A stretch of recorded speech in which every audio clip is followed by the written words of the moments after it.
quand il y a l'hypervigilance qui vient de l'état de survie. Et l'état de survie vient lui-même de l'identification. L'identification à la personne séparée, la personne à laquelle on se croit identifié. Cette hypervigilance, ça devient quand même beaucoup la norme. Et ça devient même une norme invisible. Mais pourtant, elle est bien là. Et on le voit. D'abord, on le voit au travers du corps. Le corps est contracté. L'esprit, lui, il est toujours en état d'alerte. Parce qu'il y a une peur constante, permanente. C'est comme si l'existence devenait un champ de mine. Et en réalité, ce n'est pas tant la survie qui est le problème, la difficulté. C'est le fait qu'on rajoute de la violence sur la survie. Dans le sens où on va se malmener. On n'est jamais assez bien. Même dans ses pratiques spirituelles ou autres. On veut aller plus vite. On veut se presser. On se méprise. On ne s'aime pas. On veut être autrement que ce que l'on est. Parce qu'il y a toute une idée à propos de ce que je devrais être. Et tout ça amène de la lutte. Moi, je parle plutôt de la douceur. Et la douceur, attention, c'est pas de la naïveté. Loin de là. Pour moi, c'est quelque chose de radical. Parce que ce que nous sommes, cette paix, ce silence, cette intelligence, cette présence, c'est aussi la douceur. En fait, ce qui est très très beau, qui peut paraître paradoxal, c'est à la fois, c'est très puissant, mais une puissance incroyable. C'est du nucléaire. Et de l'autre, c'est une douceur, du même ordre. C'est très très puissant. Et c'est le mariage des deux. C'est ça l'être, entre autres. Donc, quand on est juste dans la force, quand on est juste dans quelque chose de dur, en fait, la survie, on est en train de la rigidifier. Au lieu de s'en défaire, en fait, on est en train de l'amplifier. Alors que la douceur va permettre, en fait, à cet état de survie, d'identification, de s'amenuire, tu vois, de se soustraire, de s'évaporer. En tout cas, c'est comme ça que ça s'est passé ici. Et puis, l'état de, voilà, la fin de l'identification, ça peut être très progressif. Moi, ça a été mon cas. Au départ, on est identifié à cette forme, c'est-à-dire les contours, c'est moi. Quand il y a la fin de cette identification, ça reste toujours moi. J'ai besoin de ce corps. La vie, la présence traverse le corps, elle l'utilise en fait. C'est son instrument sur lequel elle va jouer de la musique, elle va faire une chorégraphie.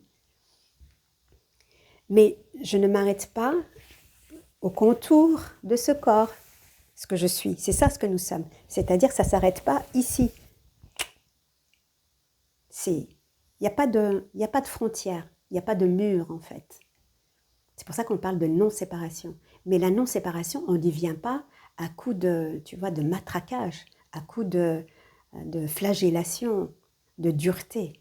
C'est au contraire en étant de plus en plus doux avec soi-même. D'ailleurs, quand on réalise qui on est, ce qu'on voit immédiatement, c'est la douceur. On est en compassion avec la forme. Moi, je me souviens, avec Samira, je me disais « Oh, comme tu as souffert, tu as fait ce que tu as pu. » C'est comme si on avait donné une Ferrari, on avait donné les clés d'une Ferrari à un enfant. Ben, le pauvre, la charge mentale, tout le courage qu'il a fallu qu'il ait pour pouvoir tenir. C'est terrible. C'est même terrifiant. Donc, on rentre en compassion. Donc, la douceur, c'est pas de la naïveté, parce que la société, très souvent, voilà, la douceur, c'est du féminin, c'est du bisounours, c'est de la faiblesse, c'est pas très fort, c'est impuissant. Nenni. La douceur, c'est vraiment une puissance, une intelligence incroyable. Incroyable. Et quand il y a l'éveil, ce n'est pas le sommet, c'est le début. C'est le travail après, si je peux dire travail, c'est le chemin d'incarnation. C'est aimer cette forme avec tous ses bagages. Et ici, il y en avait beaucoup. Et il y en a encore, parce que voilà, ce personnage, il a vécu des traumas, il a vécu tout était déréglé, tout était disharmonieux. Donc petit à petit, et c'est pas mon tempo, c'est le tempo de la présence. C'est elle qui orchestre pour réaligner, réajuster, etc. Et parfois je ne vois pas, et c'est ok, tu vois. C'est ça la douceur.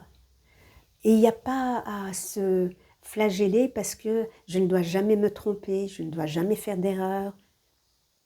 Oui, je peux faire des erreurs, oui, je peux faire mal à quelqu'un, oui, je peux me tromper, oui, je peux trembler.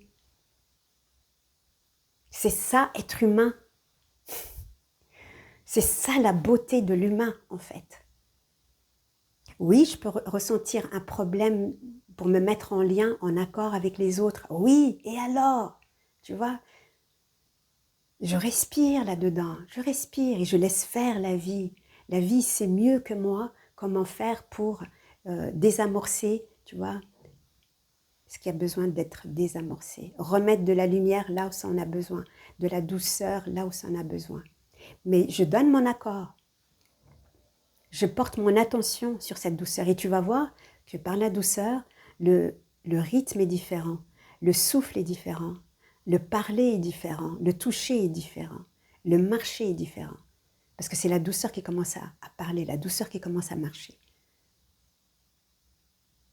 Et on peut tout de suite après sentir l'odeur, le parfum de ce qui n'est pas la douceur. Pour se réajuster, tu vois, faire de son mieux, un pas après l'autre. Tranquillement. C'est le tempo de la présence. C'est le rythme de la présence. Il y a cela qui sait mieux que moi. Moi, je reste alignée, je reste attachée et j'écoute, tu vois. C'est quoi l'information du jour? C'est toujours en fonction des situations. Et parfois, les situations peuvent être très inconfortables. Mais c'est comme ça que la vie procède. Parfois. Si je me donne en fait à la vie, petit à petit, je me donne. Et plus il y a ce don, plus tu rentres dans la douceur, finalement. Et tu deviens la douceur. Petit à petit, c'est toi la douceur. Comme c'est toi qui a été la rigidité, tu vois, parce qu'il a fallu passer par la rigidité, la dureté, pour toucher après à la forme de la douceur.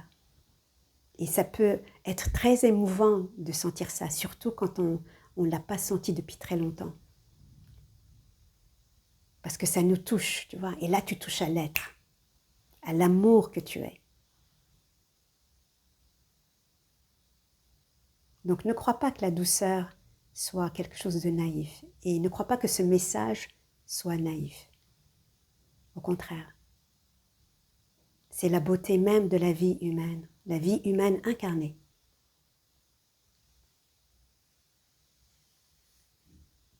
Sinon, c'est une présence qui est terne, qui manque de sensibilité, qui manque d'élan, qui manque de communion, de contact.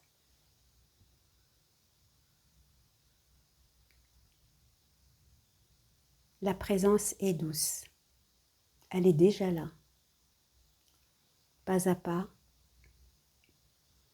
y retourner, y déposer un pied, un doigt, y goûter, se laisser toucher, tout simplement.